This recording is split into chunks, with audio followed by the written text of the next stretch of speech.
자, 60조를 보겠습니다. 60조도 시험에 자주 나옵니다. 이게 이제 원래 그 죄악 체결 비준권은 대통령의 권한이에요. 대통령이 죄악 체결 비준할 수 있습니다. 근데 이거를 국회가 견제를 하는 거예요. 국회에 견제권을 주는 겁니다. 그러면은 원래 대통령의 권한에 대해서 국회가 동의권을 행사하는 거, 이거는 열거입니다. 열거조항이라고 표현해요. 그러니까 여기에 해당되는 죄악에 대해서만 국회의 동의를 받는 거지, 이 이외에도 국회가 마음대로 동의권을 갖는다? 이건 안 돼요. 원래 대통령의 권한이기 때문에 약간의 견제하는 수단으로 이렇게 중요한 죄악에 대해서만은 국회의 동의를 얻으라는 겁니다. 그래서 이거를 열거기 때문에 이거에 대해서 시험에 이제 잘 나오는데, 이거는 이제 두 문자를 따서 기억을 하시는 게 좋아요. 국회의 동의를 요하는 죄악은 상환, 조우, 주화, 재립. 이 무슨 이야기냐? 상은 60조 1항에서 상호 원조의 상호 원조. 그 다음에 안은 안전보장, 안. 그 다음에 중요한 국제조직의 상환 조. 그 다음에 우는 우호통상조약의 우. 그 다음에 주권의 제약에서 주. 그 다음에 강화조약의 화. 그 다음에 재정적 부담을 지우는 조약의 재. 그 다음에 입법사항에 관한 조약에서 입. 이렇게 해서 상한, 조우, 주화, 재립인데, 이 상한, 조우라는 건 그거죠. 서로 얼굴을 맞대고 서로 조우 만납니다. 친구를 이제 얼굴을 맞대고 만나요. 수를 하면서 대화를 합니다. 자, 올해 우리가 시험에 떨어졌지만 반드시 일어서자, 재립. 그래서 친구를 만나가지고 술 한잔 먹으면서 이야기합니다. 우리가 시험에서 떨어졌다. 아니면은 뭐 안 떨어졌어도 내년에는 반드시 우리가 합격을 하자. 재립, 다시 일어서자. 그래서 오늘 우리 전문장님 강의도 듣고 이렇게 열심히 하자. 재립입니다. 그래서 상한, 조우, 주화, 재립. 이거에 대해서 이제 비행문화 비행문화 이렇게 이제 이것도 비행문화가 뭐냐? 비행문화는 어른들의 동의가 필요 없는 게 비행문화예요. 비행문화. 그래서 그 오른편에 보면은 그 밑줄을 그려있는데, 오른편에 박스 오른편에 비자 협정. 우리가 미국하고 비자 협정을 한다. 이건 국회 동의가 필요 없어요. 그래서 무비자 협정도 하고 하죠. 우리도 지금 뭐 미국 같은 경우도 비자 없이 일단 예전에는 전부 비자가 있어야 됩니다. 이런 비자 협정, 행정협정. 행정협정은 이제 정부 간에 하면 되는 거니까 행정협정. 그다음에 문화교류협정. 그래서 비행문화. 자, 비자협정, 행정협정, 문화교류협정. 이거는 동의가 필요 없어요. 비행문화가 우리 청소년들의 비행문화. 어른들의 동의가 필요하면 비행문화가 아니죠. 어른들의 동의가 필요가 없기 때문에 비행문화라고 하는 겁니다. 그 다음에 요 중간에 껴있는 게 이제 무역조약과 어협조약인데, 비행문화 이거는 내용에 따라서 달라집니다. 내용에 따라서. 일단은 뭐 명시적인 규정은 없지만 무역협정과 어업협정은 그 내용에 따라서 좀 달라질 수가 있다. 그래서 이렇게 그냥 가로로 해놓으시면 됩니다. 그래서 상한, 조우, 주화, 재립은 헌법에 명시적으로 동의를 요하는 조약으로 나와 있고, 비행문화는 국회의 동의가 필요 없는 조약이다. 그 다음에 2항에서 국회의 선전포고, 그 다음에 국군의 외국의 파견. 우리가 선전포고를 한다. 대통령이 마음대로 못합니다. 외국의 파견. 우리가 뭐 이라크 전쟁에 파견한다. 지금 뭐 우리가 우크라이나에 파견한다. 대통령 혼자 못해요. 외국 군대의 대한민국 영역 안에서 주류. 지금 미국이 소파 협정에 의해서 주류하고 있는데, 이것도 다 국회의 동의권을 가집니다. 그래서 갑자기 일본 군대, 일본 자기들은 군대라고 하기가 좀 그러네요. 하여튼 그래도 하여튼 다른 나라 군대가 미국 위에 또 다른 나라 EU의 군대가 우리에 주둔하겠다. 이거 안 됩니다. 국회의 동의를 얻어야 돼요. 그러면 이것도 국회의 동의를 얻는데 58조, 아까 그 58조에서 국채 모집하거나 예산에 부담이 될 때도 국회 의결을 얻어야 되겠죠. 이게 전부 정부가 이거를 할 때 얻어야 됩니다. 그래서 국부, 이걸 여기다가 이제 플러스 해가지고 국부 선파주. 이렇게 국부는 58조에 국채의 모집하거나 그 다음에 국가의 부담이 될 계약. 이것도 국회의 동의를 얻어야 됩니다. 국부. 그 다음에 저기 60조 2항에서 선전포고, 그 다음에 외국의 파견, 그 다음에 외국 군대의 주류. 이것도 국회의 동의를 필요해야 돼요. 그래서 국부 선파주 이렇게 기억을 하시면 상한, 조우, 주화, 재립, 국부 선파주. 그 다음에 61조, 국회는 국정을 감사하거나 특정한 국정 사안에 대해서 조사할 수 있으며, 우리가 국정감사 조사, 이거를 구별을 하셔야 됩니다. 감사는요, 여기 있는 것처럼 국정 전반을 감사하는 거예요. 그래서 매년 한 번씩 합니다. 국정감사는. 그래서 우리가 이제 정기국회 9월 1일 날 정기국회가 열리면은 먼저 국정감사를 하고 그 다음에 예산안에 대해서 심의 확정을 하고 이렇게 합니다. 근데 특정한 국정사안에 대해서 조사한다. 특정한 국정사안을 조사한다. 대표적인 게 국정사안, 국정조사다. 뭐 여름에도 맨날 국정조사 하자 막 이런 나오는데 예전에 뭐 국정농단, 최순실의 국정농단 사건에서 국정조사를 하겠다. 이건 특정한 사안이죠. 국정농단이 있었는지 없었는지를 국정조사를 하겠다. 그 다음에 이에 필요한 서류의 제출, 증인의 출석과 증언이나 의견의 진술을 요구할 수 있다. 이게 당연히 국정감사나 조사하려면은 뭔가 권한이 있어야 되겠죠. 그래서 헌법에서 서류의 제출, 그래서 관계기관에게 서류 제출해라. 증인 출석해라. 그 다음에 증언이나 의견을 진술을 요구할 수 있다. 그래서 증언 거부를 하면은 처벌받습니다. 증인을 요구했는데 증언을 뭐 안 오거나 증언을 거부하면은 처벌받을 수가 있어요. 그 다음에 2항에서 국정감사 및 조사에 관한 절차, 기타 필요한 사항은 법률이라고 해서 국정감사조사법이 있습니다.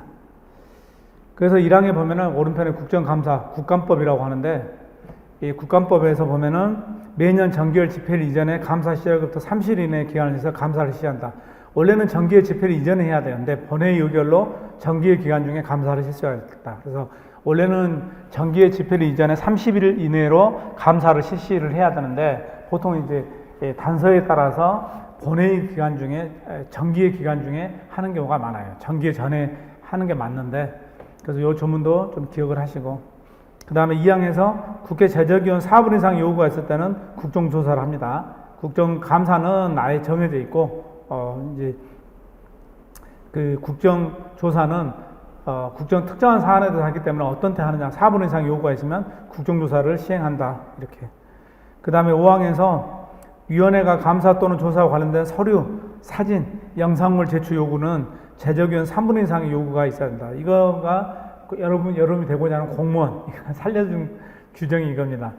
왜냐하면 국정감사조사를 할 때 공무원들이 굉장히 힘들어요. 자료 제출을 많이 요구하니까. 근데 사람을 오라가라. 그럼 사람이 가면 되죠. 뭐 누구 공무원 중에 누구를 증인으로 하겠다. 그럼 가서 이야기하면 돼요. 근데 서류 제출을 요구하는 건 너무 힘들어요.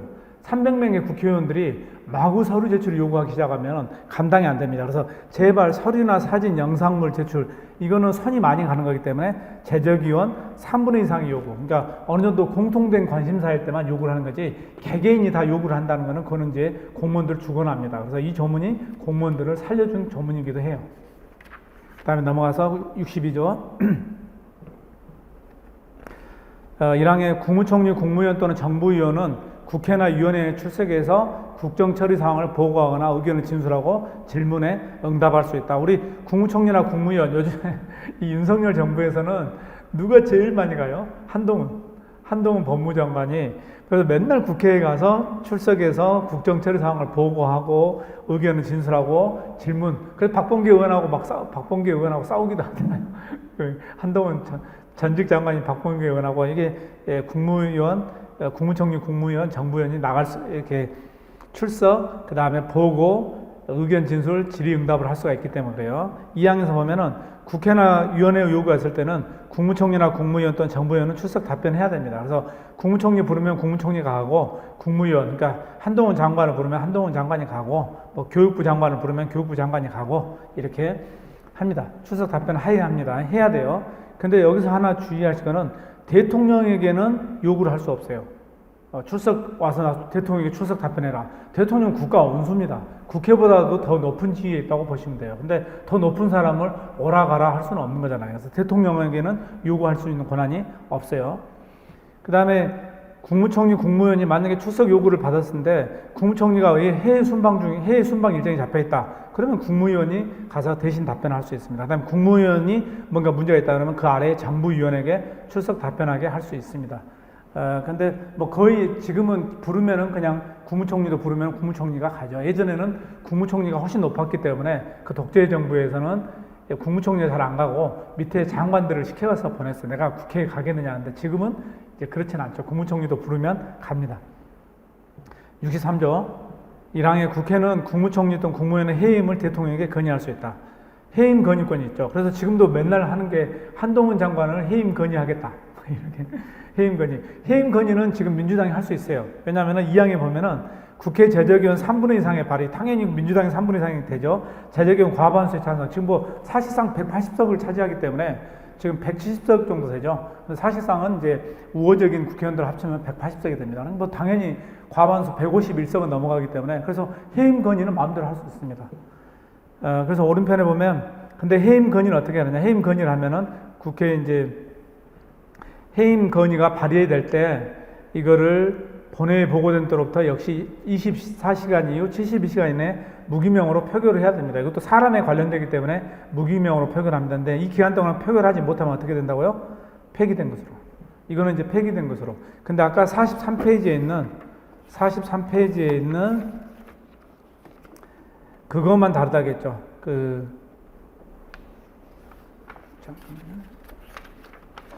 우리가 아까 불체포 특권에서 만약에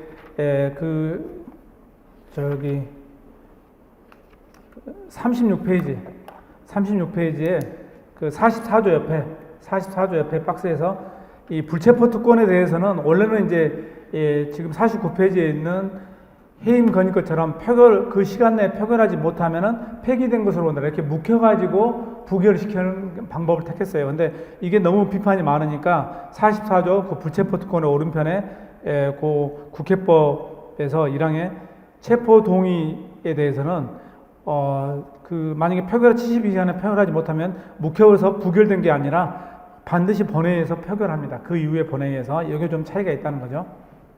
근데 49페이지의 두 번째 문단에 근데 해임 건의는 말 그대로 건의에 불과하죠. 법적 구속력이 없어요. 그래서 아무리 지금 만약에 한동훈 장관에 대해서 민주당이 해임 건의를 하고 싶다 하더라도 할 수는 있어요. 해임 건의 과반수 찬성만 있으면 되니까. 근데 윤석열 대통령이 들을까요?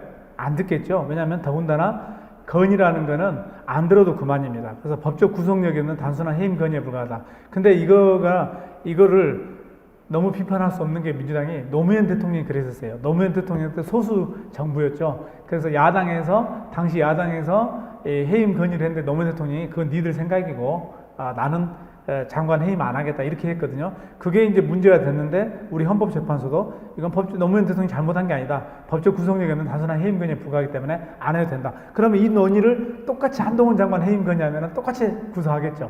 그러면 할 말이 없는 거예요. 그래서 아마 안 할 걸로 보여집니다. 해임 건의 해봐야 실력도 없고 오히려 노무현 대통령도 똑같은 행위를 했기 때문에 윤석열 대통령이 해임 건의 안 받아들인다고 하더라도 그게 법적 구속력도 없을 뿐만 아니라 안 받아들인 것도 충분히 가능하고 그다음에 정치적으로도 비판할 게 못 된다 이렇게 돼버릴 수가 있습니다. 그다음에 64조 1항에서 국회는 법률에 저촉되지 않는 범위 내에서 국회 규칙 제정권이 있어요. 그래서 국회 규칙은 법규 명령입니다. 법규로서 성질을 가지고 있어요. 헌법에 근거를 두고 있기 때문에 2항에서 국회의원의 자격을 심사하며 징계할 수 있다. 국회에서 자격 심사, 그 다음에 징계도 할 수 있습니다.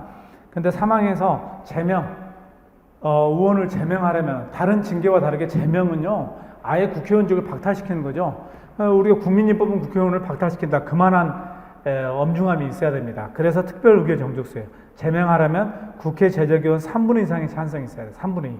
그래서 이게 이제 왜 이렇게 뒀냐면요. 야당 의원을 정치적으로 제명을 해버린다. 그걸 막기 위해서요. 그러니까 지금 만약에 요 조문이 없고 일반 다수결로 해버리면은 민주당에서 마음만 먹으면은 누구예요? 이제는 야당이겠죠. 국민의힘이라든가 이런 국회의원들을 제명을 시켜버릴 수가 있어요. 근데 이 제명에 대해서는요, 사항에 보세요. 제명에 대해서는 법원에 제소할 수도 없어요. 이 자격심사나 징계에 대해서는 그러면은 얼마든지 야당 국회의원을 국회에서 탄압할 수가 있겠죠. 그래서 3분의 2로 해놓은 거예요.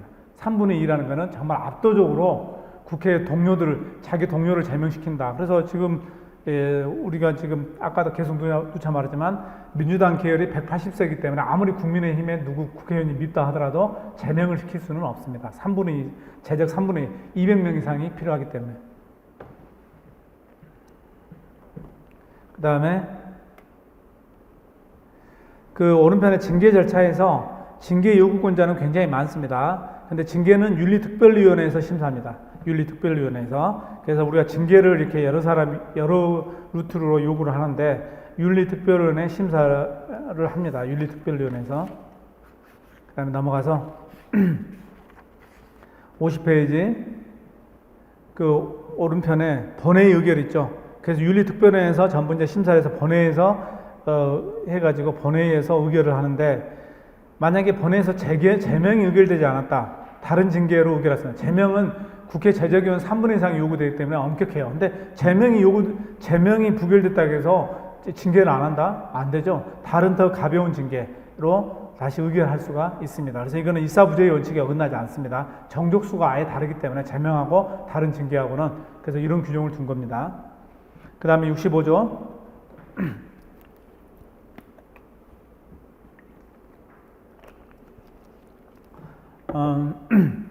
대통령, 국무총리, 국무위원, 행정각부의 장, 헌법재판소의 재판관, 법관, 중앙선거관리위원, 감사원장, 감사위원. 그 다음에 요거는 헌법에서 나와 있는 공무원들이죠. 국회가 탄핵소추를 의결할 수가 있습니다. 헌법과 법률에 위반될 때. 탄핵은요, 헌법과 법률에 위반된 때만 탄핵을 소추할 수가 있어요. 그래서 지금 한동훈 장관이 시행령으로 법률을 검수안박법을 무력화시키고 있다. 그래서 이거는 헌법의 위반이다 해가지고 탄핵을 소추하겠다. 탄핵 소추하겠다. 그런 이야기도 나오고 있습니다. 그러면은 법무부 장관이나 한동훈 장관은 국무위원이기 때문에 여기에 해당되죠. 그래서 탄핵을 소추할 수가 있습니다. 탄핵 소추할 수 있는데, 2항에서 제1항의 탄핵 소추는 국회 제적의원 3분의 2 이상의 발의가 있고 제적의원 과반수 찬성. 그래서 민주당에서 얼마든지 한동훈 장관을 탄핵할 수 있어요. 탄핵 소추할 수 있습니다. 근데 다만 대통령에 대해서는 제적 과반수의 발의와 3분의 2 이상의 찬성. 대통령은 민주적 정당성이 가장 크기 때문에 국회에서 함부로 탄핵을 할 수 없도록. 근데 이렇게 힘든데 제적 과반수의 발의와 국회의원 제적 3분의 2 이상의 찬성이 있어야 탄핵을 하는데, 그거를 우리는 역사상 2번이나 했었어요. 노무현 대통령 탄핵소추, 그 다음에 박근혜 대통령 탄핵소추, 국회에서 하는 건 탄핵소추입니다. 그러면 3항에 보면은 탄핵소추의 의결을 받은 자는 탄핵심판이 있을 때까지 권한행사가 정지된다. 그래서 탄핵심판이 있을 때까지 그래서 실제로 노무현 대통령 때 탄핵소추된 다음에 그 권한이 정지돼가지고 고건 국무총리가 대통령 권한대행을 했죠. 그 다음에 박근혜 대통령도 탄핵소추 의결을 받으니까 황교안 국무총리가 대통령 권한대행을 했습니다. 대통령의 직무가 정지되기 때문에 그래요. 그 다음에 사항에서 탄핵 결정은 공직으로부터 파면함에 그친다.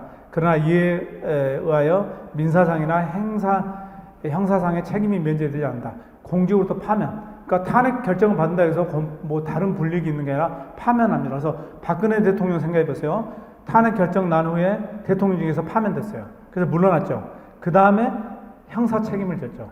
그러니까 우리가 국회의원들의 면책특권은 영원한 면책이에요.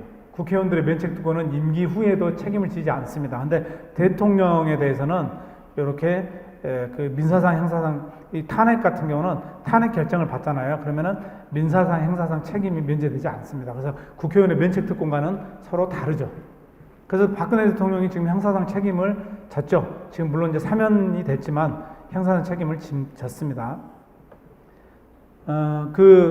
왼편에 50페이지 기타 법률이 정한 자, 우리 탄핵 소추의 대상자들이 기타 법률이 정한 자가 있는데 여기 다 출세한 자들입니다. 우리 헌법에 나와 있는 사람들 다 출세한 사람이죠. 최소한 감사위원, 여러분들이 이제 시험에 합격하시면 감사위원 같은 경우는 충분히 가실 수 있습니다. 물론 국무위원, 국무총리 다 할 수 있죠. 행정각부의 장도 할 수 있고 다 할 수 있습니다. 그래서 여기 나와 있는 사람은 출세한 사람인데, 기타 법률이 정한 자에서 검사, 법관하고 검사는 거의 동급이기 때문에요. 이 법관은 헌법에 나와 있는데 검사는 검찰청법에 나와 있습니다. 그래서 평검사도 탄핵소추의 대상이 됩니다. 근데 경찰은 경찰청장 한 사람만 돼요. 경찰청장 한 사람만 됩니다. 이게 왜냐면은 그런 이유가, 물론 이게 예전에 그렇게 정해진 것도 아닌데, 검사들은요 이 기소권이 있잖아요. 기소를 검사 이름으로 합니다. 검사 이름으로. 판사들도 판결문을 자기 이름을 가지고 판결문을 쓰죠. 그러니까 책임을 지라는 거예요. 거기에 대해서. 근데 경찰은 좀 다르죠. 경찰은 이제 검찰로 넘기는 거, 송치하는 게 이제 그 어떤 목적이고 그 일이기 때문에 그래서 경찰은 경찰청장 한 사람만. 그 다음에 공수처장과 차장검사 이것도 마찬가지로 검사하고 준하기 때문에 공수처장, 공수처 차장, 그다음에 공수처 검사도 역시 다 탄핵소추의 대상이 됩니다. 그다음에 방송통신위원회 위원장 굉장히 중요한 역할을 하죠. 그래서 넣어놨습니다. 그다음에 원자력 안전위원회 위원장 문재인 대통령 때 원자력 탈원전한다고 하면서 이제 원자력 안전위원회가 굉장히 중요한 역할을 했습니다. 그래서 원자력 안전위원회 위원장도 굉장히 중요한 역할을 하기 때문에 탄핵소추의 대상입니다. 가급 선거관리위원도 탄핵을 할 수 있음이 선거관리위원회법은 실제로 이거는 이 사람들은 할 필요가 있느냐 하는데 일단 가능성은 있어요. 아무튼 이렇게 정해져 있습니다. 그 다음에 국회법에서 보면은 이 항에서 탄핵소추 의결서가 송달된 때 권한행사가 정지됩니다. 이게 약간 유의하실 게 65조 3항에 보면은 탄핵소추 의결을 받은 자는 탄핵 심판이 있을 때까지 권한행사가 있는데 탄핵소추 의결을 받은 자라는 의미가 국회에서 탄핵소추가 의결된 때 그때가 아니라 탄핵소추가 의결되고 송달을 받아야 돼요. 그래서 실제로 박근혜 대통령 때 노무현 대통령 때도 마찬가지인데 그 탄핵소추 국회에서 의결을 했죠. 그러면 그걸 가지고 국회에서 국회의원 누가 그걸 가지고 이게 갑니다. 국회 사무처장이나 이런 사람들이 그 과거 대통령한테 송달을 해줘요. 그러면 당시 청와대에서 이제 비서관이 나와가지고 그 소추 의결서를 송달을 받습니다. 그때부터 딱 정지돼요. 그러니까 탄핵소추 의결을 받은 때가 아니라 탄핵소추에 송달을 받은 때, 의결서를 송달받은 때. 헌법은 그냥 탄핵소추를 의결받은 자라고 되어 있는데 그 의미가 결과적으로 국회법에서 보면은 송달을 받은 때, 송달을 된 때 이렇게 정해놨습니다. 그 다음에 52페이지 정부. 이제 조금 쉬워요. 국회까지가 상당히 규정이 어렵고 정부부터는 상당히 그래도 쉬운 편입니다. 이 라인 보면 대통령은 국가의 원수이며 외국에 대해서 국가를 대표한다. 자, 우리가 외국에 대해서 국가를 대표한다. 이 조문은 반드시 필요해요. 왜냐하면은 대통령이 국가라 하더라도 입법, 행정, 사법, 삼권 분립이 되어 있기 때문에 너희 나라에서 누가 제일 높냐, 의전서열이 누구냐, 그러면 국회의장이 1위다 이렇게 돼버릴 수도 있죠. 그래서 아예 정해놓은 거예요. 외국에 대해서 국가를 대표하는 게. 근데 국가의 원수이며 이거 이 표현은 불필요하다고 하는 견해가 많습니다. 뭐 국가의 원수라는 표현까지 필요 있느냐. 그냥 외국 사람들이 외국에서 왔을 때 너희 나라의 1인자가 누구냐, 너희 나라의 국가를 대표하는 서열 1위가 누구냐. 그때는 대통령이다. 그래서 국가를 대표한다. 이 조문만 있어도 충분하다. 그래서 많이 다음 헌법 개정을 하면 대통령 국가의 원수이며가 빠질 가능성이 있어요. 그 다음에 이 항에서 대통령의 국가의 독립, 영토의 보전, 계속성과 헌법을 수호할 책무를 진다. 헌법 수호의 책무를 집니다. 그 다음에 3항에 대통령 조국의 평화적 통일을 위한 성실한 의무를 진다. 평화적 통일을 위해서 성실한 의무. 우리 적화 통일이 아니에요. 그 무력 통일이 아닙니다. 평화적 통일을 해야 됩니다. 우리가. 그래서 윤석열 대통령도 이 조문을 명심해서 너무 적대적으로 나가면 안 됩니다. 우리가 결과적으로는 무력에 의한 통일이 안 되기 때문에 평화적으로 통일하려면 대화와 타협을 해야 될 필요성도 있어요. 그 다음에 사항에서 행정권은 대통령을 수반하는 정부에 속한다. 이건 너무 당연한 거죠. 행정권은 그러니까 대통령은 이중적인 지위를 가지고 있죠. 행정부의 수반이면서 국가를 대표하는 지위, 국가 원수로서의 지위, 이렇게 이중적인 지위를 가지고 있는 겁니다. 그 다음에 67조 대통령은 보통 평등 직접 비밀, 역시 자유선거가 명시적 규정은 없지만 자유선거도 선거의 원칙이다. 그 다음에 2항에서 1항의 선거에 있어서 최고 득표자가 2인 이상일 때는 국회 제적위원 과반수 출석한 공개에서 다수표를 얻은 자가 당선된다. 그러니까 만약에 이런 확률은 로또를 한 10번 연속 맞을 확률보다도 더 없을 것 같은데 선거를 했는데요. 우리가 직접 선거잖아요, 대통령. 근데 최고 득표자가 2인 이상이 나와버렸어요. 두 사람이 만약에 지난 선거에서도 윤석열, 이재명이 치열하게 그 표 차이가 얼마 안 났죠. 만약에 동수가 나와버렸어요. 확률은 없죠. 근데 만약에 이제 그런 가능성은 있으니까 확률은 굉장히 떨어지지만 가능성이 그렇게 최고 득표자가 2인이 나왔을 때 어떻게 될까요? 그러면은 근데 우리가 생각할 때는 다시 한번 재투표를 하는 게 맞지 않을까요? 재투표를 국민들이 직접 다시 한번 선거 돈이 많이 들었는데 돈이 너무 많이 든다는 거예요. 다시 또 선거를 하려면 또 공고를 해야 되고 또 선거를 하려면 돈이 너무 많이 들고 기간도 오래 걸린다. 그래서 국회에서 뽑기로 했어요. 국회에서. 그래서 국회에서 뽑기로 했는데 굉장히 묘한 조문입니다. 국회 제적위원 과반수가 추산 공개에 의해서 과반수 득표자가 일반 정족수가 적용되는 게 아니라 다수표를 얻은 자가 당선된 자. 다수표. 왜 이렇게 되나요? 원래 국회에서 과반수 추석에서 과반수 득표를 얻은 자가 대통령이 돼야 되는데 왜 다수표라고 해놨을까요? 이거는요, 이유가 있어요. 최고 득표자가 두 명일 때는 누군가는 과반수가 나오죠. 근데 만약에 최고 득표자가 3명일 때 어떻게 될까요? 3명. 확률이 점점 떨어지긴 한데, 만약에 최고 득표자가 3명일 때는 과반수표가 안 나올 가능성이 있어요. 그래서 다수표라고 정해놓은 거예요. 만약에 최고 득표자가 5명이었다. 그러면 과반수로 정해놓으면 대통령이 영원히 못 뽑습니다.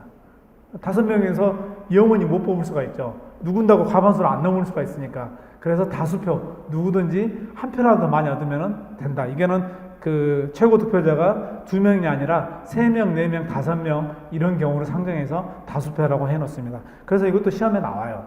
시험에 나오면 여러분들이 많이 틀립니다. 당연히 과반수 추석에서 과반수 득표자 이렇게 생각하기 쉬운데 다수표이기 때문에 잘 기억을 하셔야 돼요. 그 다음에 3항에서 대통령 후보자가 1인일 때, 자, 한 사람이 후보자였다. 이때는 선거권자 총수의 3분의 1. 이런 경우는 아직까지 없었습니다. 근데 만약에 너무나 이 사람이 대통령이 될 게 너무 당연한 거예요. 너무나 압도적으로 1등을 하고 있다.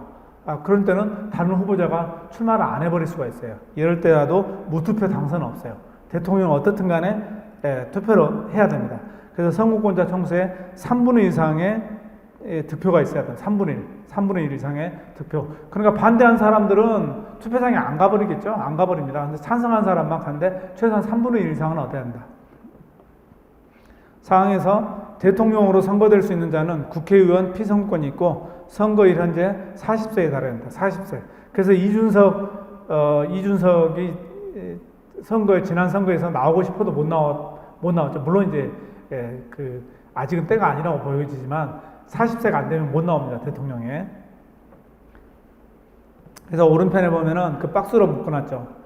후보자가 1인 또는 최고 득표자가 2인 이상일 경우에 당선인 결정 방식. 그래서 대통령은 방금 했고, 그 다음에 대통령 이외의 그 지역구 국회의원이라든가 지역구 지방의원 선거라든가 지자체장 선거는 후보자가 1인일 때 있죠. 그러니까 우리가 투표 마감 시간까지, 그러니까 뭐 한 명만이 저 후보자가 됐거나 선거에 나왔거나 아니면은 2명 이상이 나왔는데 그 2명이 나왔는데 한 명이 투표 마감 시간짜리, 우리 6시에 투표 마감이죠. 근데 5시 59분에 죽어버렸어요. 그러면 투표 마감 시간에 죽어버렸다. 그럼 더 이상 투표를 실시하지 않고 무투표 당선합니다. 그 사람이. 근데 투표 마감 시간 딱 6시에 죽었다. 6시 1초. 6시 딱 6시까지 투표인데 6시 1초에 죽었다.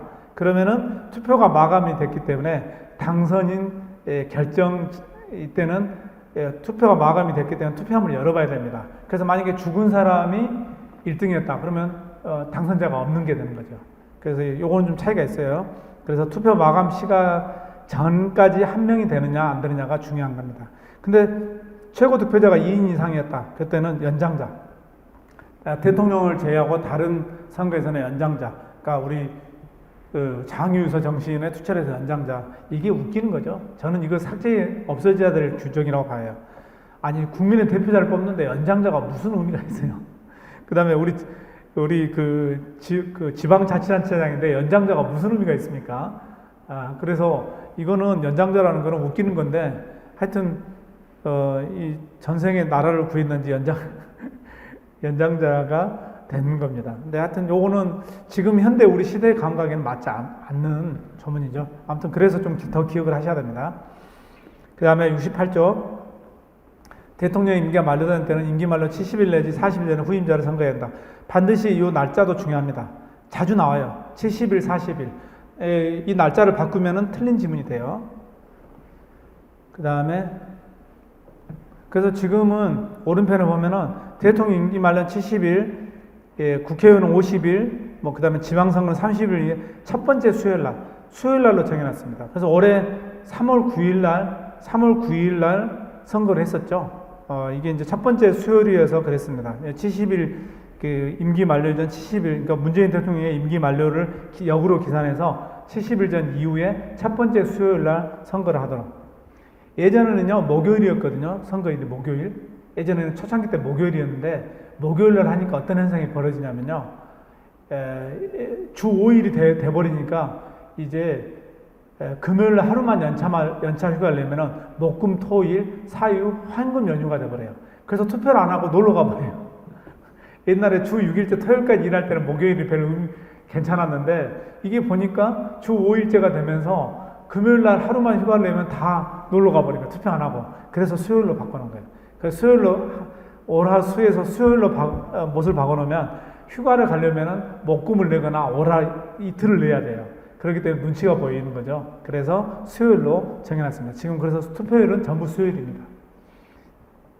그 다음에 2항에서 대통령이 고리된 때는 대통령 당선자가 사망하거나 판결 기타 사유로 자격을 상실할 때는 60일 이후에 이내에 후임자를 선거한다. 박근혜 대통령이 탄핵됐거든요. 탄핵 결정이 나는데 그건 고리예요. 자리에 없는 거예요, 대통령이. 자리에 없으면은 대통령은 정말 중요하고 국가의 원수이고 국가를 대표하기 때문에 정말 하루라도 빨리 그 대통령을 새로 선출을 해야 됩니다. 그래서 60일 이내에 후임자를 선거하도록 굉장히 바빠요.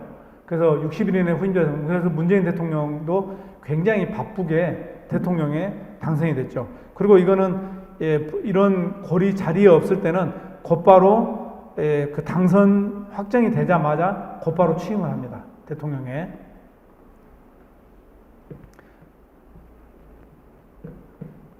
그 다음에 그 고리하고 사고를 구별해야 되는데 여기 고리되죠. 고리는 자리에 없는 거예요, 대통령이.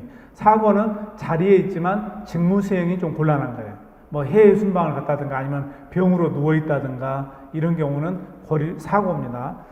69조 대통령은 선서합니다. 이 대통령 선서도 헌법 준수 이렇게 쭉 나오죠. 직책을 성실히 수행한다. 이것도 헌법 규정에 나와 있는 거기 때문에 이것도 역시 법규성이 있습니다. 실체적 내용을 지니고 오른편에 오죠. 실체적 내용을 지니고 있어요. 그래서 이거에 위반되면 유언이에요. 그러나 성실한 직책 수행 의무, 자 우리가 성실한 직책 수행 의무를 헌법재판소가 판단할 수 있을까요? 노무현 대통령 때, 박근혜 대통령 때 대통령이 성실하게 직책 수행을 의무하지 않았다 그래서 탄핵의 사유로 삼았는데 그거가 이게 규범적으로 관찰할 수 있을까요? 성실하다 안 성실하다. 그래서 이건 안 돼요. 사법적 판단의 대상이 될 수 없어요. 그러니까 헌법 규정에 나와 있기 때문에 성실한 직책 수행 의무도 실체적 내용을 지니고 있어요. 그러나 사법적으로 헌법재판소가 대통령이 성실하다 안 성실하다 판단하는 건 불가능합니다. 그 다음에 넘어가서 70조. 대통령 임기는 5년. 지금 우리는 5년 단임제죠. 중임할 수가 없습니다. 5년 단임제. 그래서 대통령에 대해서는 그 전두환 전두환은 단임제였는데요. 7년 단임제였어요. 전두환 때는 아주 보기 드물게 7년 단임제면 사실상 4년 중임하고 똑같은 거죠. 그래서 단임제하고 그다음에 체육관에서 선거하는 간선제였었고 그 차이가 있어요. 그래서 전두환은 자기 업적을 단임제라고 주장하는데요. 여러분 우리 헌법 교과서에 안 나오는데 전두환은 2번 대통령을 한 사람이에요. 그러니까 본인 말이 안 맞아요. 자기가 단임제를 실현했다고 하는데 전두환은 박정희 대통령이 이제 그 시해당하고 그 후에 통일주체 국민회의죠. 거기서 한번 체육관에서 선거에서 대통령 뽑혔어요. 그리고 불과 1년 만에 다시 1년도 안 돼서 헌법을 개정해가지고 80년 헌법에 의해서 다시 대통령에 취임했어요. 그러니까 사실상은 2번 한 거죠. 그리고 8년 했어요. 전체 합치면 8년이 돼요. 그러니까 사실 전두환의 자기 업적이 단임제라고 하는 그것도 사실은 맞지 않는 이야기입니다. 71조. 대통령이 고리되거나 사고로 인해서 직무를 수행할 수 없을 때는 국무총리, 법률장관, 국무위원 순서로 권한을 대행한다. 여기서 고리나 사고가 나오죠. 여기서 주의하셔야 된다는 거죠. 고리, 사고. 이 고리는 아까 말한 것처럼 대통령이 자리에 없는 거예요. 자리에 없는 것. 사고는 자리에 있지만 직무 수행은 어려운 것. 이때 이제 권한대행을 하는데요. 여기 보면 권한대행의 순서. 우리 일타자가 국무총리죠. 이건 헌법에 나와 있기 때문에 이 순서를 바꿀 수는 없어요. 국무총리 요 순서를 바꿀 수는 없습니다. 그래서 국무총리고 그 다음에 법률이 정한 국무위원인데 이거는 그 정부 조직법에 따라서 순서가 바뀔 여지는 있어요. 근데 보통 이제 지금 현재 어때요? 기획재정부 장관이 부총리죠. 서열 2입니다. 그 다음에 교육부 장관이 이게 여기서 부총리죠. 교육부 장관도. 그래서 이제 교육부 장관이 그 다음에 이제 순서고, 그 다음에 일반 장관에서는 과학기술정보통신부 장관, 과정통부, 과기정통부 장관이 그 다음을 이룹니다. 외교부 장관도 상당히 높은 편이에요. 그 법무장관이나 이런 사람들보다 다 앞섭니다. 그 다음에 63페이지 여기다 적어 놓으시고요. 나중에 63페이지에서 다시 한번 하고, 제한헌법 때는 우리 미국식 그 헌법, 미국식 대통령제 해가지고요. 제한헌법 때는 부통령이 있었어요. 미국은 부통령이 있죠. 그래서 제1순위 권한대행자가 부통령입니다. 근데 거기도 국무총리도 또 있었어요. 제한헌법 때. 그래서 국무총리가 그 다음이고, 1960년 헌법은 우리가 의원내각제를 채택했거든요. 이 의원내각제를 채택하는데, 우리 참 용어가 참 그래, 일본식 용어인데, 참의원, 민의원 이렇게 있죠. 미국으로 말하자면은 참의원이 상원이에요. 상원이 더 높아요. 그 다음에 민의원이 하원이에요. 그래서 먼저 서열이 높은, 미국도 그렇죠. 미국도, 상원 의장이, 부통령이 상원 의장을 겸합니다. 그래서 서열이 높습니다. 그 다음에 하원 의장, 그 다음에 국무총리. 이제 우리 그래서 참의원, 민의원, 국무총리 순서로 권한대행을 했었습니다. 그 다음에 72조. 대통령은 필요하다고 인정할 때는 외교, 국방, 통일, 기타 국가 안에 관한 중요 정책을 국민투표에 붙일 수 있다. 대통령의 국민투표 부의권입니다. 근데 이게 아무 때나 대통령이 국민투표를 할 수 있는 게 아니라 외교, 국방, 통일, 기타 국가 안에 관한 중요 정책, 기타 국가 안에 관한 중요 정책은 외교, 국방, 통일에 버금가는 것이어야 돼요. 그리고 국민투표는 이 대의제, 간접민주제에서 굉장히 예외적인 제도이기 때문에요. 좀 이게 축소해서 해석을 하는 경향이 있습니다. 대통령이 국민투표에 부의할 때 중요 정책을 부의해야지 신임을 포함하면 안 돼요.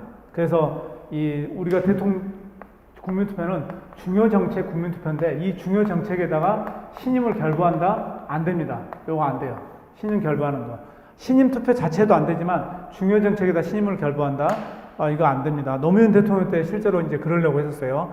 노무현 대통령이 소수당의 대통령이기 때문에 나 대통령인지 못 해먹겠다 이러면서 내가 국민들한테 정치개혁법안을 국민들한테 국민투표로 물어보고 만약에 내가 부결되면 대통령에서 물러나겠다. 이게 전형적인 중요 정책에다가 신임을 결부하겠다는 거예요. 안 돼요, 이게. 왜냐하면 이건 국민의 의사가 왜곡이 될 수가 있어요. 나는 중요 정책을 찬성하는데 노무현은 싫다. 이런 사람. 나는 중요 정책은 반대하는데 노무현은 좋다. 그럼 어떻게 해야 돼요? 그러니까 이거는 중요 정책만 물어야지 신임을 결부시키는 순간 이 중요 정책 국민투표가 이상하게 변질돼 버려요. 그래서 여기는 결부하면 안 됩니다. 그래서 이것도 헌법의 위반이에요. 만약에 대통령이 중요 정책에다가 신임을 결부하겠다 이렇게 하는 순간 위헌적인 행위가 됩니다. 그 다음에 73조. 대통령은 죄악 체결 비준하고, 우리 헌법에서도 죄악 체결 비준권을 대통령의 권한으로 해놨습니다. 그 다음에 외교사절을 신임 접수 또는 파견하며 선전포고와 강화를 한다. 근데 아까 말한 것처럼 죄악에서도 일부 대통령의 국회의 동의를 요하는 죄악이 있다고 그랬죠.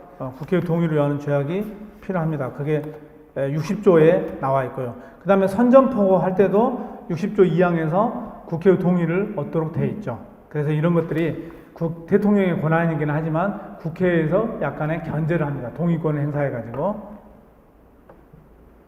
그 다음에 14조. 이랑 대통령은 헌법과 법률이 정한 바에서 국군을 통수한다. 우리 국군 통수권자죠. 대통령이. 그래서 군인은 자기 대통령이 상관이 돼요. 국군을 통수한다기 때문에 상관. 그래서 군인들이 대통령을 함부로 욕한다. 상관 모욕죄가 성립할 수 있습니다. 그래서 달라요. 우리하고는 신분이 다릅니다. 그 다음에 우리 국민들, 일반 국민은 대통령이 상관 아니잖아요. 상관이라고 부르면 우리는 상관이 우리 민간인한테 무슨 상관입니까? 근데 군인은 이렇게 다 있어요. 그 대통령이 국군을 통수한다고 되어 있기 때문에 우리하고는 좀 다릅니다. 그 다음에 2항에서 국군의 조직과 편성은 법률로 정한다. 이렇게 이제 법률로 정하도록 되어 있고요. 75조. 대통령은 법률에서 구체적으로 범위를 정하여 위임받은 사항과 법률에 집행하기 위해서 필요한 사항에서 대통령을 발할 수 있다. 대통령이 발하는 명령, 대통령인데 이거는 이제 법률에서 구체적으로 포괄임 금지 원칙이죠. 법률에서 위임을 할 때 포괄적으로 위임하면 안 됩니다. 그 다음에 그 필요한 사항에서 대통령으로 발할 수 있다. 그래서 대통령이 발하는 법규 명령은 법규 명령입니다. 헌법의 근거를 가지고 있기 때문에. 그래서 우리가 이제 굳이 이야기를 해보자면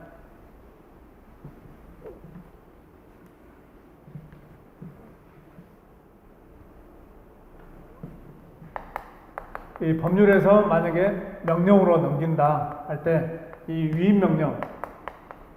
위임명령 측면에서는 지켜야 될 게 있습니다.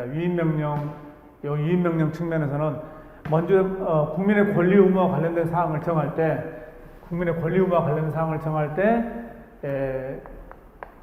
법률에 근거를 둬야 돼요. 그래서 첫 번째가 법률 유보 원칙입니다. 법률에 근거를 둬야 됩니다. 그래서 법률에서 근거를 두고 이 명령 대통령 총리령 부령에서는 이 국민의 권리 의무에 관련된 사항을 정할 수가 있어요. 근데 법률에 근거를 두고 있다 하더라도 법률에 위반되면 안 돼요. 법률 우위 원칙. 법률의 위임의 취지와 범위를 벗어나면 안 됩니다. 이걸 준수해야 되고, 이 수권 법률, 권한을 주는 수권 법률 측면에서는 이 자기가 하위 명령에 위임을 하더라도 기본적이고 본질적 사항은 법률 자체에서 정해야 됩니다. 이게 의회 유보 원칙이죠. 의회 유보 원칙. 지금 용어를 잘 못 알아듣는 사람도 상관없어요. 나중에 강의 다른 이제 우리 교과서라든가 이걸 보면은 다 알 수 있습니다. 의회 유보 원칙. 기본적이고 본질 사항은 법률 자체에서 정해야 한다. 법률 자체에서 정하고 나머지 사항에 대해서 위임하는데, 나머지 사항에 위임할 때 포괄적으로 위임하면 안 돼요. 구체적으로 여기 75조에 있는 것처럼 구체적으로 범위를 정해서 위임을 해야 됩니다. 그래서 포괄위임 금지 원칙.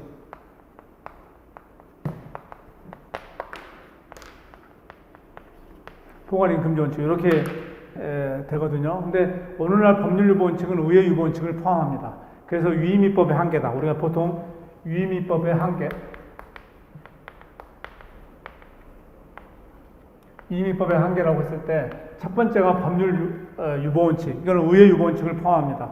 두 번째가 법률 우위 원칙, 세 번째가 포괄위임 금지 원칙.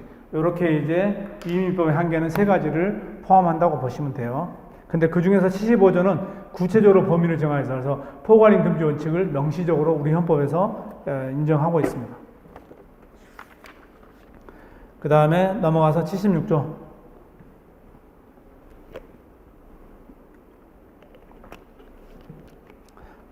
대통령은 내후 외환 이렇게 나왔을 때 국가안전보장과 공공의 안정질서를 유지해서 국회의 집회를 기다릴 여유가 없을 때 재정경제상의 처분을 하거나 재정경제, 그러니까 긴급 재정경제 처분 또는 그 밑에 그 다음에 이에 관해서 법률에 관한 명령, 긴급 재정경제 명령 이런데, 이거는 재정경제상의 처분이나 재정경제상의 명령을 발할 수 있거든요. 이때 이제 긴급 재정경제 명령은 이거는 법률과 동일한 효력을 가지고 있어요. 그 다음에 2항에서 국가 안위에 관한 교전 상태, 중대한 교전 상태가 있을 때 국회의 집회가 불가능하다. 이때는 법률의 효력을 가지는 명령, 이게 긴급 명령이죠. 긴급 명령인데 긴급 명령과 긴급 재정경제 명령은 서로 다릅니다. 그래서 이걸 많이 헷갈려 해요. 또 77조에 보면은 대통령은 전시, 사변, 이에 준하는 국가 비상사태에서 병력으로서 이렇게 할 때 계엄을 선포할 수가 있다. 요 세 가지를 구별해야 돼요. 재정경제 명령의 요건, 긴급 명령의 요건, 그 다음에 계엄 선포의 요건을 구별해야 하는데 상당히 헷갈려요. 그래서 재정경제 명령은 내후 외환으로 시작하죠. 그래서 그 다음에 국회의 집회를 기다릴 여유가 없죠. 그래서 재내유. 재정경제 명령은 재내유라고, 재정경제 명령은 내후 외환 천재지변 이렇게 시작합니다. 그 다음에 이 국회 집회를 기다릴 여유가 없을 때, 국회 집회 3일 전에 보통 하거든요. 아주 긴급한 사항은 뭐 하루 전에 하는데 그 집회를 기다릴 여유가 없어요. 그런 여유가 없을 때는 이 재정경제 명령을 할 수가 있다. 그 다음에 요게 이제 긴급 명령하고 계엄 선포 하는데, 교전 상태라고 하면은 이거는 계엄 아니냐 했는데 아니에요. 교전 상태라고 하는 것도 긴급 명령입니다. 교전 상태. 그래서 이거는 명불교. 긴급 명령은 집회가 국회 집회가 불가능할 때 불가능. 그 다음에 교전 상태 명불교라고 표현하시면 됩니다. 교전 상태. 그 다음에 계엄은 어떠느냐? 계엄은 전시사변 이에 준하는 국가가 전시. 그래서 계엄은 전시, 개전무, 전현무가 아니라 개전무라고 기억하시면 돼요. 개전무. 이 전시사변. 그래서 그 다음에 계엄, 국회의 집회와 무관합니다. 이렇게 세 가지 이렇게 하는데, 이 계엄의 전시하고 이 명불교의 교전 상태하고는 전혀 다른 거예요. 전혀 다른 거예요. 전두환이 지금도 욕을 얻어먹고, 전두환이 죽음에서까지도 죽어버렸지만, 이제 죽은 사람에 대해서 제가 개인적으로 욕은 안 하지만, 요게 문제가 있었던 게, 우리 5.17 계엄 선포 1980년에 그래서 5.18을 결국 불러일으켰는데, 5.17 비상계엄 선포 때 그때 여러 가지 시위가 있기는 있었어요. 시위가 있었는데 그때는 전시라고 볼 수가 없죠. 77조 1항 전시. 그 광주 시민들이, 그 다음에 학생들이 그 시위를 하는 게 그 전시입니까? 심지어 교전 상태도 아니에요. 그런데 우리 헌법에서도 긴급 명령과 계엄에서 교전 상태와 전시를 나눠준 이유는 뭐냐면요. 만약에 교전 상태가 됐다. 근데 우리 국민들이 이 교전 상태, 집회가 폭력 집회로 하다 보니까 거의 이제 교전 상태가 됐어요. 그렇다 하더라도 긴급 명령으로 문제를 해결해야 돼요. 전시라는 거는 아예 이제 진짜 전쟁이 일어난 거거든요. 이때는 병력으로서, 77조 1항에 보면 병력으로서 계엄을 선포하죠.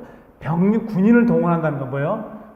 경찰하고 군인은요, 긴급 명령의 교전 상태는 경찰력으로서 회복을 해야 돼요. 근데 전시에는 병력을 동원하거든요. 전혀 다른 거예요. 우리가 경찰은 기본적인 목표가 뭐예요? 경찰은 국민을 보호하는 거죠. 국민을 보호하는 거기 때문에 교전 상태에 있다 하더라도 경찰력으로 행복해서 최대한 국민을 보호하려고 하는데, 전시가 돼서 병력을 동원한다는, 원래 군대는 뭐예요? 적하고 싸우는 거죠. 그러면 적을 싸우고 죽이고 적을 제압하는 데 목적이 있는 거예요. 그래서 전시 병력으로서 합니다. 그래서 우리가 병력으로서가 아니라 경찰력으로서 공공의 안정성을 유지할 필요가 있을 때, 그때는 계엄 선포를 하면 안 돼요. 근데 1980년 5.17 광주의 비상계엄을 선포하는 거는, 그거는 명백하게 계엄 선포 요건을 갖추지 못한 겁니다. 그때는 전시사변 이에 준한 국가 비상사태 전혀 없었어요. 그리고 더군다나 적을 제압하기 위한 병력, 그 공수부대를 투입하는 거, 이거는 아예 정말 시민들, 우리 국민들을 적으로 돌려가지고 죽이겠다고 막 결정을 하는 거거든요. 그래서 안 됩니다. 심지어 우리가 그렇게 욕하는 중국에서도 시진핑이 홍콩의 그 한참 시위가 격하게 될 때, 그때 중공군 군인을 투입하느냐 안 하냐 가지고 상당히 고민하다가 마지막까지 투입을 안 했어요. 심지어 홍콩 제약 시진핑마저도 그게 사후에 굉장히 문제가 됩니다. 나중에 이제 홍콩 시민들의 시위가 이런 말 그대로 전시냐, 병력을, 그래서 최대한 경찰력으로만 투입해서 진압을 했죠. 결국 진압을 했는데, 그때 홍콩에 군인이 들어가느냐 안 들어가냐 가지고 한참 논란이 있었습니다. 그런 것들이 다 거의 비슷해요. 우리하고 상황이. 근데 우리는 전두환은 그때 뒤도 안 돌아보고 공수부대를 투입해가지고 결국 광주 민주화 운동에서 많은 희생자를 불러일으킨 겁니다. 그런 이제 역사적인 조문하고도 관련돼요. 당시의 조문도 마찬가지였습니다. 전두환 헌법 때도 이 70조의 계엄 요건은 똑같았어요. 지금하고 똑같습니다. 그 다음에, 그래서 여러분도 그렇게 보시고, 그 다음에 76조에서 3항에서 긴급명령이나 긴급재정명령의 처분 또는 명령은 제출 없이 국회에 보고해서 승인을 한다. 일단은 명령을 바랍니다. 그리고 효력이 발생해요. 그 다음에 국회에 보고해서 승인을 얻어야 됩니다. 근데 만약에 사항에서 승인을 얻지 못할 때는 그때부터 효력을 상실합니다. 그때부터. 그러니까 긴급명령으로 예를 들자면 긴급명령이요. 일단 긴급명령을 발하면 효력이 발생을 해요. 근데 나중에 국회에서 승인을 얻지 못하면 그때 없어지는 겁니다. 그러면은 긴급명령을 발할 때부터 승인을 얻지 못할 때까지는 긴급명령이 유효하게 그 효력을 발생했던 시기라고 보는 겁니다. 그 다음에 긴급명령에서 개정되거나 폐지된 것, 긴급명령도 법률과 동일한 효력이 있기 때문에요. 상충되는 법률을 폐지해버립니다. 우리는 신법 우선의 원칙이 있거든요. 그래서 긴급명령에서 폐지된 법률 같은 경우는 폐지된 법률인데 만약에 명령이 승인을 얻지 못했다. 그러면은 그때부터 다시 효력이 발생하는 겁니다. 그러니까 그런 거죠. 긴급명령이 발하면 국법이 폐지되는 효과가 있어요. 근데 나중에 긴급명령이 승인을 얻지 못했어요. 그럼 국법이 다시 살아납니다. 근데 긴급명령이 발할 때부터 긴급명령이 승인을 얻지 못할 때까지는 긴급명령이 유효하게 효력을 발생했던 시기라고 보는 거예요. 그 다음에 77조에 계엄은 비상계엄과 경비계엄으로 나눠집니다. 근데 58조에 비상계엄이 선포된 때, 자, 경비계엄이 아니고 비상계엄이 선포된 때는 영장제도, 언론, 출판, 집회, 결사의 자유, 정부나 법원의 권한에 관한 특별한 조치를 할 수 있다. 이건데 이것도 약간 유의하신다. 특별한 조치죠. 정부나 법원이죠. 국회는 없어요. 국회는 없습니다. 왜 그러냐면은 계엄을 통제할 수 있는 유일한 기관이 국회입니다. 국회이기 때문에 국회에는 그대로 남겨놓는 거예요. 정부나 법원의 특별한 조치. 그래서 이거를 영헌정법이라고 보시면 됩니다. 영헌정법. 영장제도, 언론, 출판, 집회, 결사, 그 다음에 정부, 법원에 대한 특별한 조치를 취할 수 있다. 이게 영헌정법으로 기억하시면 되겠습니다. 그 다음에 사항에서 계엄을 선포할 때는 대통령은 지체 없이 국회에 통보해야 한다. 지체 없이 국회에 통보합니다. 승인 얻을 필요는 없어요. 통보만 하면 돼요. 아까 긴급명령하고는 달라요. 이런 국회에 통보만 하면 되지 승인 얻을 필요는 없어요. 근데 국회가 보니까 이제는 계엄이 필요가 없겠다 할 때는 5항에서 해제를 요구할 수 있어요. 제적의원 과반수의 찬성으로 해제를 요구할 수 있고, 이것도 특별 정적수죠. 출석 과반수가 아니라 제적의원 과반수의 찬성으로서 계엄을 해제 요구할 때 대통령이 이를 해제해야 된다. 이때는 그러니까 승인권이 아니라 계엄을 그냥 계엄을 대통령이 선포하면 그만입니다. 근데 나중에 국회가 보니까 이거는 계엄 선포 요건을 갖추지 못하셨던가 아니면은 추후에 이거는 계엄을 해제를 해야겠다. 그러면은 해제를 요구할 수 있는 권한은 가지고 있다. 그 다음에 이거하고 하나 빼치는 게요. 영헌정법인데 이거는 헌법에 나와 있는 거고, 헌법에서 나와 있는 거고, 개헌법에 나와 있는 특별한 조치가 있어요. 그게 제거단이라고 일단 써놓고 제거단. 그 59페이지 보면은 개헌법 있죠. 개헌법에서 양가로 2번에 보세요. 59페이지 개헌법 양가로 2번에서 제9조. 비상계엄 지역 안에서는 계엄사령관은 군사상 필요한 때는 체포, 구속, 압수수색, 여기다 슬래시 하시고, 체포, 구속, 압수수색, 결국 영장제도라고 보면 돼요, 헌법에. 거주 이전, 슬래시 하시고, 언론, 출판, 집회, 결사 또는 슬래시, 그 다음에 단체 행동 이렇게 나오는데, 언론, 출판, 집회, 결사, 이건 헌법에 나와 있는 거고, 체포, 구속, 압수수색도 영장제도이기 때문에 헌법에 나와 있는 거예요. 근데 거주 이전의 자유하고 단체 행동은 헌법에 나와 있지 않은데 계엄법에서 특별한 조치를 취할 수 있다고 나와 있어요.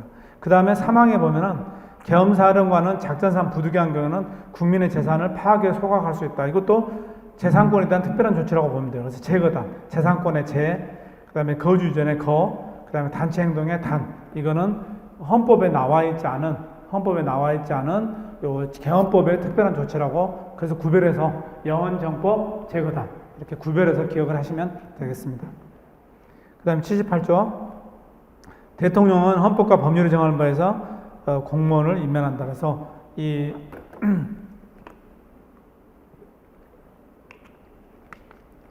우리 5급 시험을 보는 5급 공채 국립외교원 시험 보는 사람들, 이 외교관이나 사무관들은 5급이잖아요. 5급부터는 대통령 임명장을 줍니다. 그래서 여러분들이 이제 내년에, 어차피 지금 올해는 이제 시험이 없으면 내년에 이제 여러분들이 2023년에 시험을 합격하면 윤석열 대통령의 임명장을 받아요. 근데 6급 이하, 7급 지역인재 이런 사람들은 장관의 임명장을 받습니다. 그래서 5급부터는 대통령이 지금 법률에서 임명권을 행사하고 있어요. 그 다음에 이제 6급 이하는 그 소속 장관, 제19조 1항에서 대통령은 법률이 정하는 바에 의해서 사면, 감형, 복권을 명할 수 있다. 지금 뭐 박근혜 대통령이 사면했었죠. 그 다음에 사면 복권, 그 다음에 저기 이재용에 대해서 복권, 뭐 이런 식으로 할 수 있습니다. 그 다음에 일반 사면을 명하려면 국회 동의를 한다. 일반 사면은요, 죄를 적시를 하거든요. 그러니까 일반 사면에서 우리가 흔히 일반 사면 하는 거는 대부분 그거예요. 도로교통법에서 무면허 운전 또는 뭐 사람을 상해 음주운전도 하는 경우도 있어요. 근데 무면허 운전, 음주운전 이것들은 죄를 정해요. 딱 무면허 운전, 음주운전 죄. 거기에 해당되는 사람은 전부 사면을 시켜주는 거예요. 그게 일반 사면입니다. 근데 특별 사면은 뭐예요? 특별 사면은 사람을 지정을 해요. 사람을. 그래서 박근혜, 이재용 뭐 이런 식으로 사람을 지정해서 하는 게 특별 사면입니다. 그래서 일반 사면과 특별 사면은 이렇게 서로 다르다. 그래서 일반 사면을 명하려면 국회의 동의를 얻어야 돼요. 왜냐하면은 사면권도 대통령의 권한이기 때문에 대통령의 권한을 뭔가 국회에서 간섭을 할 때는 이렇게 헌법에 규정이 나와 있습니다. 그래서 일반 사면을 국회의 동의를 하는데 특별 사면까지 국회의 동의를 얻도록 한다? 이거는 위헌이에요. 그래서 지금 뭐 이재용에 대해서 특별 사면을 해줬는데 이거에 대해서 국회의 동의를 얻도록 해야 된다? 이렇게 돼버리면 그거는 위헌적인 게 돼버립니다. 그래서 일반 사면에서는 국회의 동의, 특별 사면은 대통령이 그냥 혼자 하는 겁니다. 국회의 동의를 얻을 필요가 없어요.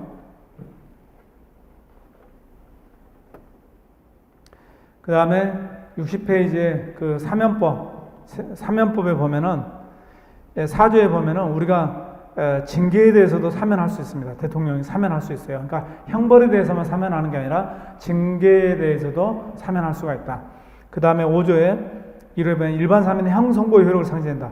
형선고의 효력을 상실한다. 그래서 무면허 운전, 음주운전, 형선고의 특별 사면은 행의 집행이 면제됩니다. 박근혜 대통령에 대해서 특별 사면을 했다 그러면은 깜빵에서 꺼내주는 거예요. 깜빵에서 꺼내주는 겁니다. 그 집행이 면제됩니다. 그러나 일반 사면이건 특별 사면이건 기성의 효과는 사면, 감형과 복권에서 변경되는 기성의 효과라는 거는 아무리 무면허 운전에 대해서 일반 사면을 해서 무면허 운전에 형선고의 효력은 상실되더라도 이미 기존의 무면허 운전, 음주운전을 했다는 효과는 상실되지 않습니다.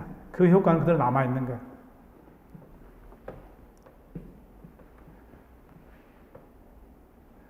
그 다음에 그 8조에 일반 사면 같은 경우는 대통령령으로 해야 됩니다. 근데 9조에 특별 사면, 특정한 사면의 감형과 복권, 이번에 이재용에 대해서 복권 해줬죠? 대통령이 그냥 대통령령으로 행하는 겁니다. 대통령이 그냥 알아서 하는 거예요. 그래서 대통령령, 뒤에 영자가 하나 붙는 거하고는 완전히 다릅니다.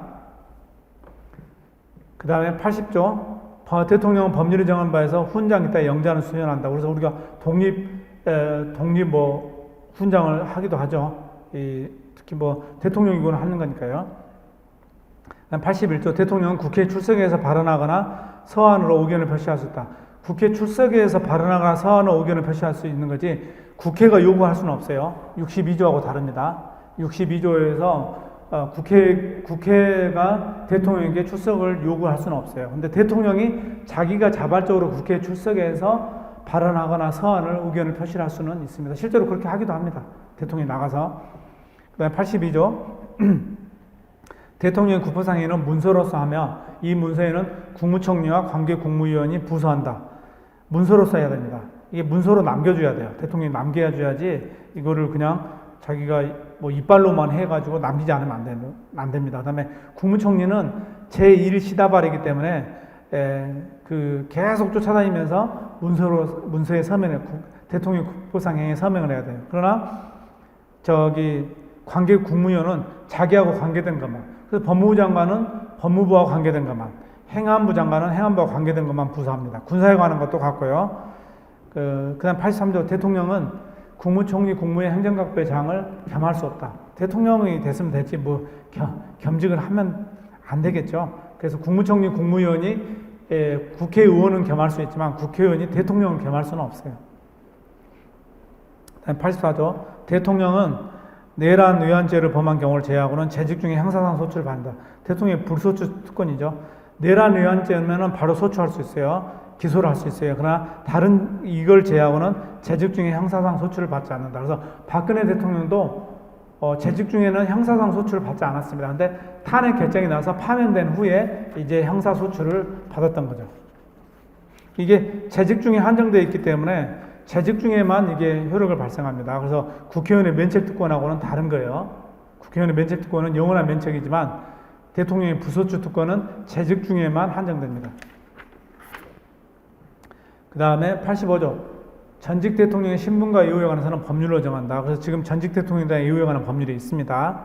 그 다음에 86조. 국무총리는 국회의 동의를 얻어서 대통령이 임명한다.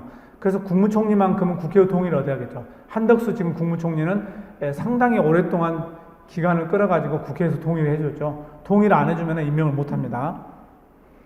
그래서 다른 국무위원들은 상관없죠. 국회의 동의가 없어도 임명합니다. 그래서 문재인 대통령도 그랬고 이번에 윤석열 대통령도 전부 그 인사청문회를 거친 다음에 국회가 동의를 안 해줘도 그냥 임명을 해버렸죠. 근데 국무총리는 안 돼요. 끝까지 기다려야 됩니다. 그 다음에 2항에서 국무총리는 대통령을 보좌하며 행정에 관해서 대통령의 명을 받아 행정각부를 통한다. 대통령을 보좌기관이에요. 그 다음에 자기가 행정각부를 통하는 게 아니라 대통령의 명을 받아야 됩니다. 시다발이기 때문에 시다발이. 그 다음에 3항에서 군인은 현역을 면한 후가 아니면 국무총리로 임명될 수가 없다. 현역을 면한 후가 군복을 입고 국무총리 된다? 안 돼요. 그래서 일단 군복을 벗어야 됩니다. 제대를 하고 그 다음에 이제 민간인 신분에서는 국무총리가 될 수 있어요. 87조. 국무위원은 국무총리의 제청으로 대통령이 임명한다. 국무총리 제청이 있어야 돼요. 그래서 한덕수 총리의 제청이 있어야. 근데 사실상 대통령이 먼저 찍어 놓겠죠. 누구 한동훈 좀 제청해. 그러면 한덕수 총리가 한동훈 그 법무장관 제청, 이렇게 국무위원으로 제청하겠죠. 그다음에 국무위원은 대통령을 보좌하며 국무회의의 구성으로서 국정을 심의한다.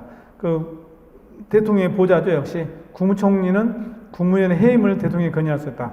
그러니까 국회도 국무위원의 해임을 건의할 수 있는데 대통령도 국무위원의 해임을 건의할 수가 있습니다. 그 다음에 오른편에 보면 국무총리 직무대행, 아까 54페이지에 대통령의 권한대행하고 다르죠. 국무총리가 없는 때는 누가 하느냐? 부총리가 1번입니다. 그래서 기획재정부, 교육부 장관.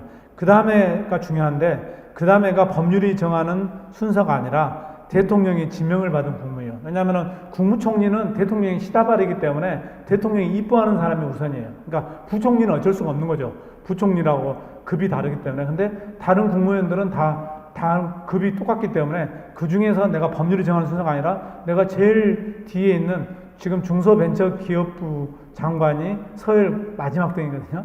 그 사람을 내가 이뻐서 국무총리의 직무대행으로 할 수가 있는 겁니다. 그 다음에 넘어가서 국무회의 88조. 국무회의는 정부의 권한을 속한 중요정책을 심의한다. 의결한다가 아니에요. 의결기관도 아니고 자문기관도 아니고 심의기관입니다. 그래서 심의를 해야 됩니다. 심의할 수 있다가 아니라 심의한다 하기 때문에 반드시 심의를 해야 돼요. 2항에서 국무회의는 대통령, 국무총리와 와에다 표시하시고 15인 이상 30인 이하의 국무위원으로 구성된다. 그래서 국무회의의 구성원은 대통령, 국무총리, 그 다음에 국무위원인데 숫자가 중요해요. 15인 이상 30인. 그래서 만약에 국무위원이 14명이다. 위원입니다. 14명. 31인이다. 위원이에요. 그렇게 하면 안 됩니다. 그래서 이 15인 이상 30인 이하에 들어와야 됩니다. 그 다음에 3항에 대통령은 국무회의의 의장이 되고 국무총리는 부의장이 된다. 대통령이 의장, 국무총리가 부의장입니다. 그 다음에 89조. 국무회의 심의를 거쳐야 되는 사항들이 쭉 나열되어 있죠. 쭉 이게 예시라고 봅니다. 여기서 대통령은 굉장히 중요하기 때문에 국무회의에 심의를 거쳤는데 총리령이나 부령은 여기에 포함되지 않아요. 뭐 법무장관령이다 그러면 그냥 심의 안 해도 됩니다. 근데 대통령일 때는 심의를 해야 됩니다. 요거는 쭉 보시고 그 다음에 17호 기타 대통령, 국무총리, 국무위원이 제출한 사항. 17호가 있기 때문에 기타 여기에는 어떤 제한이 없어요. 그래서 사실상 국무회의의 심의 사항에는 거의 제한이 없다 이런 표현들을 씁니다. 왜냐하면 기타 대통령이나 국무총리, 국무위원이 제출한 사항에 대해서도 국무회의 심의 사항으로 할 수가 있기 때문에요. 그 다음에 90조 대통령은 대통령이 자문에 응하기 위해서 국가원로위원회를 둘 수 있다. 국가원로자문회의를 둘 수가 있습니다. 근데 국가원로자문회의의 의장은 직전 대통령이 된다. 다만 직전 대통령이 없으면 대통령이 지명한다. 이게 이제 전두환이 자기가 국가원로자문회의 의장으로서 노태우를 이렇게 다음 대통령들을 자기 손 아래 두려고 했었는데, 우리나라 대통령제가 성공했다고 보기 힘든 게요. 지금 국가원로자문회의를 만약에 이걸 지금 한번 우리 생각해 볼까요? 국가원로자문회의 의장을 누구를 해야 돼요? 지금은 가능하죠. 문재인 대통령이 있으니까. 근데 문재인 대통령 때 한번 생각해 볼까요? 문재인 대통령 국가원로자문회의, 박근혜 대통령 어떻게 됐어요? 탄핵으로 깜빵에 가 있어요. 이명박 대통령 어떻게 돼요? 비리 혐의로 깜빵에 가 있어요. 그 다음에 그 전에 노무현 대통령 어떻게 됐어요? 죽어버렸어요. 그 다음에 그 전에 대통령이 DJ, 그 다음에 YS 다 돌아가셨어요. 다 노무현부터 다 돌아가셨어요. 다 세 사람 다 서거에. 그럼 그 다음에 대통령 누구예요? 노태우도 갔죠. 그 다음에 전두환만 살아 있었어요. 그럼 전두환한테 해야 되나요? 그러니까 이게 국가원로자문회의 할 사람도 없어요. 그래서 안 합니다. 지금 없어요. 국가원로자문회의 유명무실하게 돼버렸어요.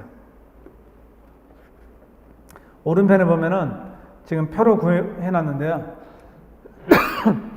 국가안전보장회의는 필수기관입니다. 성격이 요것만 달라요. 필수기관. 국가안전보장회의는 둔답니다. 나중에 뒤에 보는데 필수기관. 나머지는 둘 수 있다기 때문에 임의기관이에요. 임의기관입니다. 그 국가원로자문회의만 직전 대통령으로 지금 해놨습니다. 그 다음에 넘어가서 요게 좀 잘려가지고 그러는데 국가과학기술자문회의 있죠. 이거는 헌법에 명칭이 없어요. 나중에 89페이지에서 봅니다. 다른 거는 자문회의 명칭이 헌법에 정해있는데 국가과학기술자문회의는 명칭 자체가 없어요. 헌법에. 그래서 요거는 이제 법률에서 명칭을 두고 있습니다. 그 다음에 91조에 국가안전보장에 관해서는 대정책, 군사정책, 국내정책 수립에 관해서 국민의 심의에 앞서서 국가안전보장은 대정책, 군사정책보다 국내정책 수립에도 관여를 합니다. 대통령의 자문에 의해서 국가안전보장회의를 둔답니다. 둘 수 있다가 아니에요. 둔다예요. 그래서 필수기관이라고 보는 겁니다. 그 다음에 대통령이 주재를 하고요. 2항에서. 그 다음에 92조 평화통일, 민주평화통일 자문회의를 둘 수 있다죠. 예, 둘 수 있답니다. 이거 그래서 임의기관입니다. 근데 명칭은 민주평화통일 자문회의도 있죠. 그 다음 93조에 국민경제자문회의를 둘 수 있답니다. 역시 명칭은 나와 있어요. 그 다음에 94조에 행정각부의 장은 국무위원 중에서 국무총리의 제청으로 임명한다. 그래서 이 인재풀이 이렇게 돼 있어요. 이 국무위원 중에서 국무위원이 이렇게 있죠. 네, 국무위원이 있습니다. 그러면 요 중에서 행정각부의 장을 임명해요. 행정각부의 장.